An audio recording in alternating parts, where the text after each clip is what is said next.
Deep Dive Film School makes no claim of ownership of the film footage used in this episode. The film footage is owned entirely by the copyright holders. Also, we're going to spoil the hell out of this movie, so this is your warning. Welcome to Deep Dive Film School! This week, we're going to get into our third installment of our Director's Revenge Festival with Ridley Scott's 2015 film, The Martian. Let's dive on in.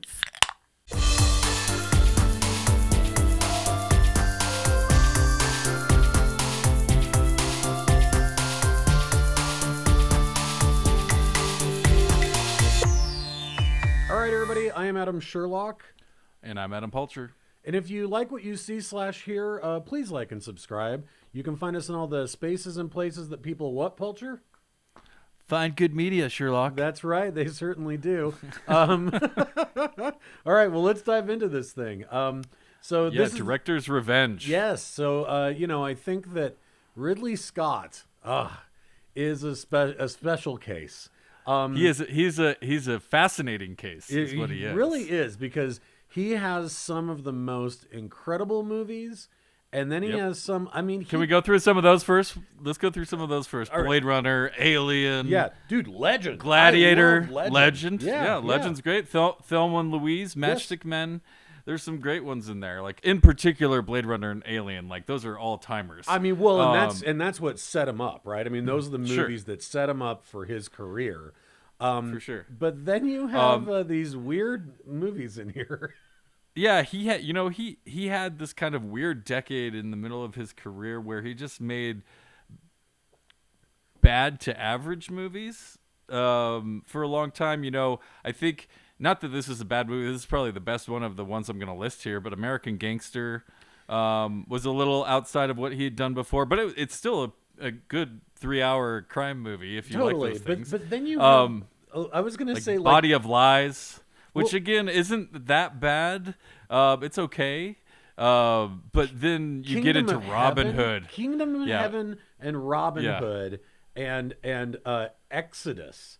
Like, those three, Exodus, Gods and Kings. Doing? He also did The Counselor and the first Prometheus movie as well. And it's funny because he was going to make a sequel to Prometheus, and I think the guy who wrote this, Drew Goddard, who's done Cabin in the Woods, Cloverfield, World War Z. I think he wrote on Lost and Angel and Buffy and all this. He's friends with J.J. Abrams. Okay, that's there pretty you much go. That's a good way. So he was supposed to direct, and he went on to do his own thing. And instead of doing Prometheus 2, he took on The Martian, which, whoo, that's a close one. Whatever. Prometheus is what it is. It's a beautiful looking movie. That's never been the problem with his movies, right? How beautiful they are. It's never the way that they look. And this one in particular, like, it's up there, I think, with Blade Runner and Alien from the way that it looks. As far as, like, I've never really quite seen this before. So you have that here, and and then it's based on a novel by Andy Weir that became a huge hit. I think there's quite a bit more in his, like, travel to the final craft that he's going to and stuff like that. And obviously it's a book. There's always going to be a little more inside of a book. I went and read his second book, Artemis, because I really love this movie and the book, and it was painful, unfortunately. Oh no, really? Yeah, I just think he tried really, really hard to try to write a badass woman character, and it came off like, dude, I can tell what you're doing. You're just being too macho here. Like, you're just not doing it true justice. So it kind of turned me off of the book. But it was a cool story. Just didn't totally fall for the main character. But I think it's really funny, interesting. Thinking of that, really, Alien, the original Alien, Scott was doing something there that no one had ever really seen before, which was this sort of truckers in space thing, right? And it had this allure to it where it was like, oh my God, like, space doesn't just have to be like Buck Rogers or this kind of like Flash Gordon-esque thing that feels super far away from us. It can actually feel like this lived in space.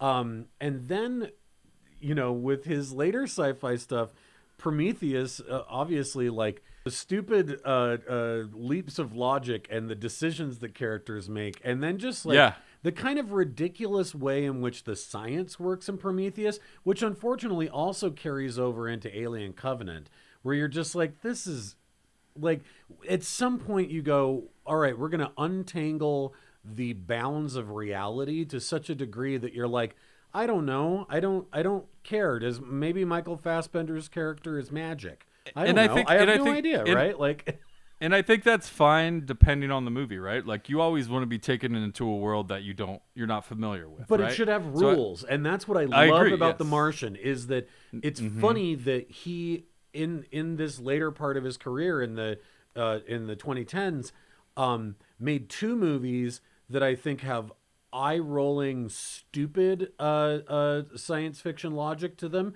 and one that's maybe one of the best versions of science fiction logic I've seen since Arrival, right? Where it's just like, it sets up rigid rules to it. And are you talking about The Martian now? Yes. You're comparing it to Arrival? Okay. Yeah, cool. so I just want to make comparing sure. Not The Martian to Arrival. Yeah, Okay. yeah, not Prometheus or Alien Covenant. I think that it's like it sets up rigid enough realistic rules within a science fiction world that the stakes feel very real to us.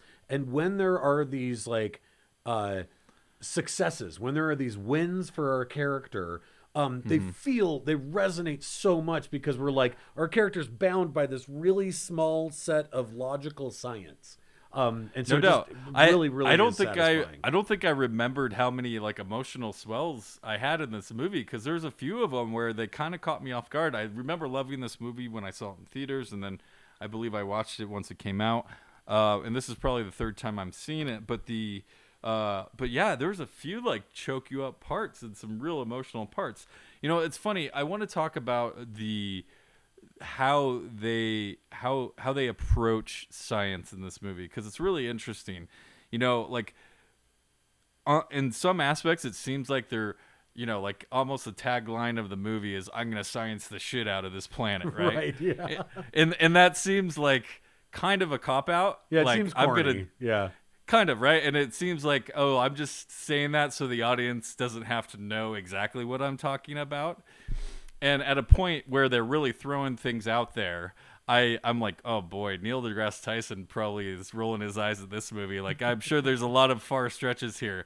And then I found out he actually loves it and said it's one of the most accurate portrayals of what would happen if we went to Mars. Well, and I was like, whoa, interesting. So what they're talking about in here isn't all just science mumbo jumbo stuff. It's real stuff. And I think it's easy enough to follow, where it may seem like a cop out, I thought they made it easy enough to understand and go into it. So I don't know. I thought one it was of my really interesting. One of my favorite moments of exactly the phenomenon that you're talking about, is when he's trying to see how far the rover will allow him to go on the batteries, and so he turns the heater off, right? And he's just like, he's almost at hypothermia levels of freezing. So he goes and a lot of this comes down to Matt Damon's delivery in these dialogue moments where he's like, no doubt. He's like, well, you know, we put a little flag with a skull and crossbones on it so that we would know to never dig up the plutonium. So I knew right where to find it, because you don't have to be an idiot to do that. And then he digs up like this super unstable plutonium battery that they have. He's got like wrapped in this like foil blanket, and he has it in the back of the car. And so it's now making the inside of the rover so hot he has his shirt off. And I was just like, I love that like, that's the kind of like real, you know, almost like punk rock level of like, I gotta stay warm in here somehow, so I'm gonna basically kind of give myself radiation poisoning. But it's those moments that I just am like, that is such strokes of brilliance. Oh, I agree. You know, I mean, this movie's about an astronaut who gets abandoned on Mars, you know, and he has to use his smarts to survive, and, you know, his scientific background and all this stuff. But he also has to survive on that ever so rare Matt Damon charm to get us through the movie as well, right? He does. And he is a charming motherfucker. I will give him that. Like, he definitely is. He knows what he does such a good job holding this movie. I think he filmed like 5 months of this movie by himself. Wow. And this is like the biggest green screen movie ever. Apparently they made this massive every wall is green screen to make everything look to the point where they could drive the rover out and get those big amazing shots. And like, I know that's a lot of green screen, but the practical effects of what they had to build out, it was pretty fascinating. Definitely. So I don't know, but again, he's such a charming such a charming actor, that he definitely gets us through this movie with comedy. I mean, and emotion. Dude, let's call it what it is. This is Castaway on a different planet, right? And so it's true. Like, this is a great isolation film. I think it's one we wouldn't have thought about when we thought of like I guess we were talking about isolation horror, but still it's like, listen, great isolation film. I didn't know that this was something to be scared about. But boy, when he wakes up, it's like a nightmare. It never even occurred to me that being left behind on another planet. And I love, he wakes up. Just really quick, this opening scene of this dust storm that comes in, it is so terrifying. I love the look of it. Yeah. It looks so strange and alien. And here's the thing. It somehow doesn't look like CGI. Like, when you're watching it, you're like, I don't know how they did this. Yeah, it's like hailing black shards or something like that. Like, we don't know, and we don't know what the weather on Mars is supposed to be, right? Yeah. Like, and then he gets nailed by the satellite and gets stranded. They think he's dead. The crew's just emotionally demolished. That they had to his lose only line of somebody. dialogue after all that is just him going, "Fuck," right? I mean, I just love that, where it's like that's him. The reality of his situation crushing down on him. He just utters "fuck," which I love. Yeah. Yeah. At some point, he does say "fuck you, Mars." I think. Yeah, in the he movie does. as well, He does. Well, and I think that there's like, I was wondering, how is it that this has this textural, interesting look and feel to it? And so I really kind of took this big step back because, full disclosure, this is the first time I'd seen this movie. Oh, really? I'd never seen it before. I didn't know that. Did not know that. Wow. And, so, what did you think? I know, right? And I was wondering, like, how are they pulling this off in this way? Because the one big difference between this and something like Castaway, which, again, you also have to put the most charming man on the planet, Tom Hanks, into to be able to lift the entire movie up. Luckily, here Matt Damon has the help of somebody like Chiwetel Ejiofor. I think he has a handful of other great actors to. There's a smorgasbord of people in this movie. Definitely, but a lot of this movie is him. And unlike Castaway, where you have this beautiful setting, here you have red rock and sand everywhere, and then this tiny little cabin that he lives in. But unlike Castaway, you get to see what's going on outside of there, right? Exactly. And so you could have this side story, this side plot of all these other little people breath at NASA away from trying to figure stuff out. Another Tom Hanks movie, Apollo 13, where we have a very similar scene where they're trying to put stuff together and pull stuff off to save weight. They're solving problems here. He's solving problems there. But the textural way in which this movie was directed, when I took that step back to try and like figure out how is this working so well, obviously a lot of it goes down to the writing and acting. But there is this really interesting combination between the really big, gorgeous science fiction Mars footage you're talking about, the big 360 green screen the Ridley Scott footage, the stuff Ridley he's known Scott for, footage. right? But then mixed into that is this reality TV style confessional webcam where it's Matt Damon talking directly to us about what it is that he's doing. Then some of it is this up in the corner security footage, right? And some of it sped up showing the passage of time.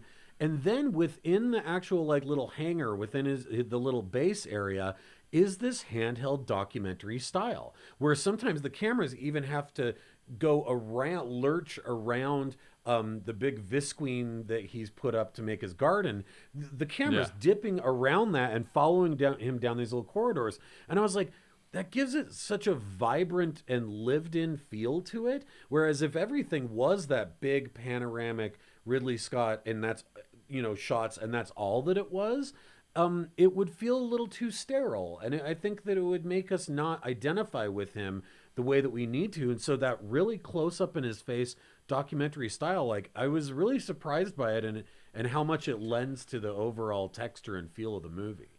For sure, and he's great at embracing kind of new technologies and stuff like that, right? and you know how much screens are a part of our lives. He keeps doing this thing throughout the movie where you're watching a screen of something and it slowly zooms into the picture of the actual thing, like Jeff Daniels talking at a press conference or whatever it is. And pushes into him. And like, I don't know. And, you know, we've seen the confessional type thing in like Avatar or something like that before. But I agree. It's unique here. And especially if you clash it with the outside world of what he's actually doing visually out there, it's pretty stunning. And just the nature of like the vastness of space. Like you said, like, that's always going to be interesting. It's like being stuck in the ocean. Like, you don't know what's out there completely. You know, and it's even more vast out in space than the ocean. But like, same idea of like, it's so big you have no control of your surroundings. But you know, to your point, he figures out how to make potatoes, and builds this. You know, he's a botanist, but he builds this garden inside, and he starts using his own freeze-dried shift, his own freeze-dried shit. And the cruise, which I think is pretty brilliant. I also love this whole aspect here where he's like, I have to make fire. And he's like, NASA doesn't like to send you places with things that could be on fire, right? So he has that crucifix that he has to whittle down to get just like, that's right. It's like on an entire planet, he's got these tiny little shards of wood, and he's like, oh God, this better work. And I love he blows himself up for sure. It's why it reminds me of Arrival in this way of it's like it does give you pretty rigid rules of what the science is going to be. So when things succeed within that, you do feel this like really intense sense of victory for him, right? And that's when the confessional stuff helps the most, right? Is when you can like set up that exposition of really laying out like, hey, you know, what am I up against here? You know, he's 50 million miles away from home, and we get this whole, like, what would that do to someone psychologically, knowing they're that far away, knowing they're alone? And I have to say, through most of this movie, he's pretty positive, like, funny guy. Like, you know, like, I don't know how realistic that is necessarily. For, you know, each soul, I think he's out there for over like 400 souls, and a soul is on Mars is 37 minutes longer than an Earth day. So okay. if you think about that added up over 500 times, that's probably another few weeks than we're considering here. So of it being that year. Well, and then there's just these amazing payoffs to those jokes. You know, obviously this really big one is that the disco music. And, you know, he's like, he's this far away from home. What's he thinking up there? And then it just cuts to him, and he's like, I refuse to turn the beat around. Right? Like, I will not turn the beat around. I will not turn the beat around. I refuse to turn the beat around, you know? And again, the other joke with the plutonium, the unstable plutonium, and it's playing a Hot Stuff song, you know? And he's like, this is the least disco song that she owns. And then when he finally meets back up with Jessica Chastain, you know, it's the super emotional moment. First thing he says, your taste in music sucks. You know, it's like, it's love it. That's the kind of levity that this movie really needs. And I agree. I don't know how realistic it might be, but I think at the same time, and I'm blanking on who this explorer was, and we'll put it up here. But I thought of this in this very early scene that's incredibly rough. When he wakes up and he's got the part of that antenna stuck out of him, and he goes in and he has to basically operate. He has to operate. Man, that's on a himself. crangy scene. And cringy. You know, there's an actual explorer who went around the world like by himself in like a single person boat. And at one point, I think his appendix burst, and he had to operate on himself. It's this famous story. And I was thinking about that this whole time, and I'm sure that's what this is in reference to, where it's just like, yeah, you have to, here you go, right? And it is so excruciating and painful looking, but to a scientist, this is the way they think, right? And so like his very first confessional, he's like, well, here's how much food I have. And so eventually my oxygen is going to run out, or my food's going to run out, because it's going to take them 4 years to get back here. I don't think I have 4 years worth of food. So I'm going to try and think of some solutions, but I'm probably going to die. And it's just very matter of fact, right? And there isn't this. It's a Spock-like thinking, right? It's just like, logical. We need to try and problem solve, right? Like that's the only thing we can do.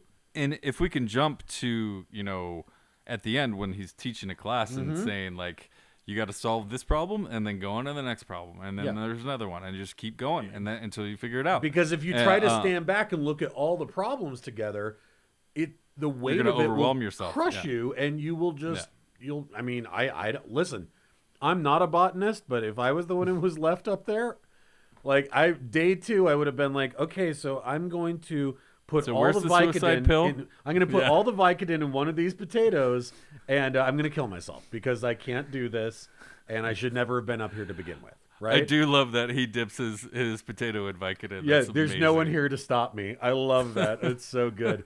He ran out of ketchup. Let's talk about some of the other characters here. Yeah. Let's get into this this other story where we really kind of it's all the behind the scenes stuff, right? It's super fun. You get to see the politics and the red tape and the engineering and the science. And they're really tracking his movement, figuring out what he's trying to do. They don't even contact him for months, or the crew that left him for months, until months after, they know he's alive. Obviously, they're trying as much as they can. I have to say, Jeff Daniels is a wonderful corporate hack here. Oh my God, so isn't good. he, though? He's like heartless. It's just really, it's all about the optics, right? It's just like it's all about the optics. It's all about the image. And I love the. Give me a time, 6 months. All right, let's make it. Let's cut that in half and give me an extra another way. Yeah, I love this side story here because I think that there's an element of it that I did not see coming at all. I mean, obviously, it's like, oh, they're going to try and save him. Like, I understood that. Yeah. I love the drama of that it was 10 months before they told the crew that had left him that he was still alive. That is such a great emotional moment. A great thing to hang out there for everyone, right? Like, and you're just like, why aren't you telling them? They need to know. They need to know. Well, and then the fact that into our third act, they are able to they're given that piece of information, and you're not told that it's from Sean Bean, but you're pretty sure that's who did it. Sent it to him, and so they break their own protocol to go back to rescue him. That is such a cool touch that I actually didn't see coming. Once that said that that's what was going to happen, I'm like, well, of course that's what's going to happen. But that adds another layer of emotional resonance to it that I just kind of wasn't expecting. His first contact with NASA, it's like truly emotional, right? Like you feel like you get the chills, and it's just this great swing of relief and then anger because he finds out that they haven't told them yet. Yeah, and he's like, the world is watching. He keeps swearing and all this stuff, and. We really don't see the crew that left him for almost an hour into this movie. Mm-hmm. And they finally get told and everything. And obviously in this whole time, they're trying to get him supplies. They have this liftoff with all these supplies, and that gets, there's a pressure explosion. Yep. A lot of things go wrong. A lot of things actually go wrong. Yeah, it's true. Like, it's to the point where you're like, oh my gosh, can they not catch a break? Yeah. like, come on. But this entire middle sequence, I think, of him planting the potatoes, figuring out how to make fire, to make water, him figuring out how far he can go with the rover, him digging up the old rover from the 90s, and then how to build an alphabet. All of that stuff I wrote down. It's like the world's best YouTube series ever. And it almost feels like that was the point of, or the concept that it's based around, is just like this super interesting, incredibly resourceful guy who's trapped somewhere and is recording these little videos and explaining to us, the idiots, how he's going to try and solve this next little problem that's occurring. And it is so entertaining. And I love the bigger dramatic stuff that happens later, but this real meat of the movie, this middle section, is kind of like the best YouTube series you've ever seen, right? Where he's just like, all right, how many letters are in the English alphabet? That's not going to work because the camera turns around 360 degrees. So we have to do a different kind of alphabet. Da da da da da. And you're like, how's he going to solve this next problem? And that stuff is like, again, if it was a TV series and it was just like each week was him like trying to figure out a new thing, it's so entertaining and it's so damn interesting, because it has to play by these very strict rules. And I was surprised. I guess I had never bothered to see the movie, not because I didn't think it was good, but because I felt like, oh, well, they'll save him. Like, that's what you know what I mean? It was like, bring him home with the poster, and I was like, they'll save him. Like, the movie's not going to end without him being saved, so, like, I don't really give a shit. But again, to compare it's the journey getting there. To compare it to Castaway, that first time that Tom Hanks makes fire, like, you are so stoked, right? You're right there with him. And the same thing here, when that very first potato plant comes up out of the dirt, and he just touches it lightly with his thumb, and he goes, well, hello there. You want to cry. You're like, oh my God, this is so important. I have to say this movie maintains its sense of humor too. Yes. I think it's about a 2.5 hour movie, you know, so it's a pretty long movie and pretty epic movie. But you not only with Matt Damon, he's obviously super charming, but we have like Kristen Wiig's in here for like 5 minutes. It's kind of weird. Donald Glover, just fantastic. Donald Glover's scene is amazing, where they have Lord of the Rings jokes and Boromir's actually in the room. I know, it's so good. I was like, oh, dude, yeah, the Elrond Council of Elrond, and you're like, but are we going to cut to him being like, one does not simply waltz into Mars? No kidding, that would be amazing. But he pitches the idea to have the crew slingshot around the Earth and go back and get him. Yeah, and that's what they eventually end up doing. And anyways, I love that scene though; it's super fun. And then you have the break, and and there's like 7 months go by, and you get the obvious skinny body double here. That is definitely not Matt Damon, but he has the Castaway beard now. He's super gaunt, and he's just like, because he's rationed himself down to almost nothing in order to survive. And I also love, you think about, like, so you want to send him into space with a tarp, right? Like, in order for this thing, with the amount of fuel that he has. Exactly. I mean, that is like, with a nickel and a wish, right? It's like, all right, get on out there. And that's the moment where I was like, oh, Neil deGrasse Tyson has to be rolling his eyes. Could they really do this? Like, they basically say he's riding a convertible into the atmosphere, right? You know, like, and apparently, and you're just like, how has this happened? That's what you would need to do. I mean, it is just, and I love this whole thing where he's like, basically once he's out into space, it's like international waters, and so that makes me, Mark Watney, a space pirate. And he gets that great line, and then he almost fucking forgets his helmet as he's leaving, right? He's like, oh right, my helmet. Crosses off the last day, signs it, and leaves. I'm like, you need your helmet, dude. Yep, exactly. And just all of this when when they're building the bomb on the ship, and he's like, wait, are you guys making a bomb without me? Like, I want to be there when you make the bomb. And he does these little things, like he leaves his little notes behind, right? And you see him kind of slowly starting to go crazy. And like I said, for the most part, he's pretty maintained, smart, logical person through most of this movie. But, when he's traveling for months, he basically has to drive until his battery dies and then throw it up and get as much, and it's fully charged, and then you go your next 4 hours and then stop and sleep or whatever you do, wash off in that weird tent that pops up, and all these NASA tents and whatever random stuff that you can find. And he just keeps chugging away a little bit at a time, and he finally gets there and gets lifted off in a convertible. He's like, are you kidding me? I will say that much like the Council of Elrond, and then having Sean Bean actually there, the other one that is equally on the nose is that he punctures his suit in his hand because he wants to be Iron Man, and meanwhile on the ship is the Winter Soldier. Good point. Which I think is another very funny kind of in joke.